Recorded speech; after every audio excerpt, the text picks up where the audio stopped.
Assalamualaikum warahmatullahi wabarakatuh. Dalam kesempatan kali ini, saya akan menjelaskan mengenai dimensi-dimensi Islam. Yang pertama, akidah. Pengertian akidah berakar dari kata aqoda yaqidu aqdatan yang berarti tali pengikat sesuatu dengan yang lain, sehingga menjadi satu kesatuan yang tidak dapat dipisahkan. Jika masih dapat dipisahkan, berarti belum ada pengikat dan sekaligus berarti belum ada akidahnya. Dalam pembahasan yang masyhur, akidah diartikan sebagai iman, kepercayaan, atau keyakinan. Dalam ajaran Islam, akidah memiliki kedudukan yang sangat penting. Ibarat suatu bangunan, akidah adalah pondasinya, sedangkan ajaran Islam yang lain, seperti ibadah dan akhlak, adalah sesuatu yang dibangun di atasnya. Rumah yang dibangun tanpa pondasi adalah suatu bangunan yang sangat rapuh. Tidak usah ada gempa bumi atau badai, bahkan untuk sekedar menahan atau menanggung beban atap saja, bangunan tersebut akan runtuh dan hancur berantakan.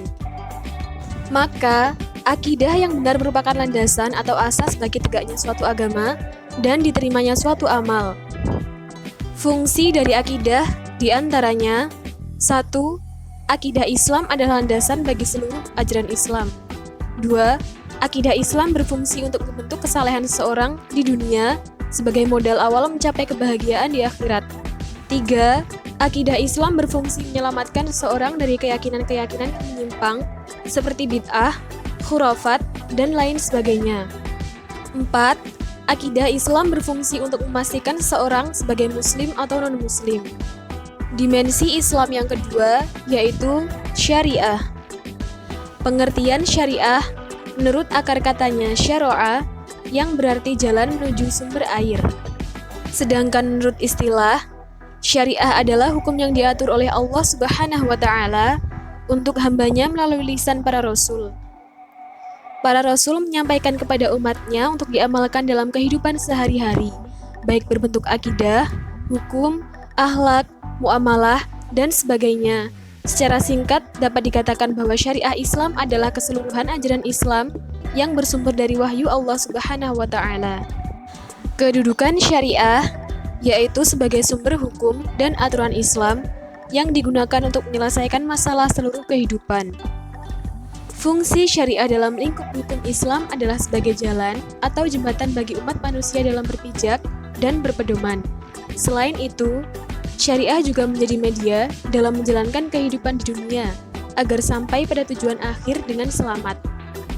Dengan kata lain, supaya manusia dapat membawa dirinya di atas jalur syariah sehingga bisa hidup dengan teratur, tertib, dan tentram. Ini bisa digambarkan dalam menjalin hubungan baik dengan Sang Khalik yang disebut hablum minallah dan hubungan dengan sesama manusia atau hablum minannas. Dimensi Islam yang ketiga yaitu akhlak. Akhlak berasal dari bahasa Arab, dari kata khuluq yang berarti tingkah laku, tabiat, atau perangai. Secara istilah, akhlak yaitu sifat yang dimiliki seseorang dan telah melekat dan biasanya akan tercermin dari perilaku orang tersebut. Imam Al-Ghazali menjelaskan bahwa akhlak adalah salah satu sifat yang tertanam di dalam jiwa manusia yang dapat menimbulkan suatu perbuatan yang mudah dilakukan tanpa adanya pertimbangan pemikiran lagi. Akhlak menduduki peran penting dalam kehidupan manusia, menjadi standar nilai bagi pribadi seseorang. Oleh karena itu, untuk melihat jelas kualitas seseorang dapat dinilai dari kualitas akhlaknya, baik akhlak pribadi, baik pula masyarakat, bangsa, dan negara. Nabi Muhammad SAW diutus untuk memperbaiki akhlak manusia sehingga tercipta ketentraman. Nabi bersabda, "Sesungguhnya aku diutus adalah untuk menyempurnakan akhlak." Hadis riwayat Bukhari. Fungsi dari akhlak yaitu membentuk manusia yang bertakwa kepada Allah Subhanahu wa Ta'ala, membentuk manusia yang suka tolong-menolong, membentuk manusia yang jujur, adil, dan berani, membentuk manusia yang tabah dan percaya pada diri sendiri, dan membentuk manusia yang sopan dan santun. Kurang dan lebihnya itu yang dapat saya sampaikan. Apabila terdapat kesalahan, saya mohon maaf. Wassalamualaikum warahmatullahi wabarakatuh.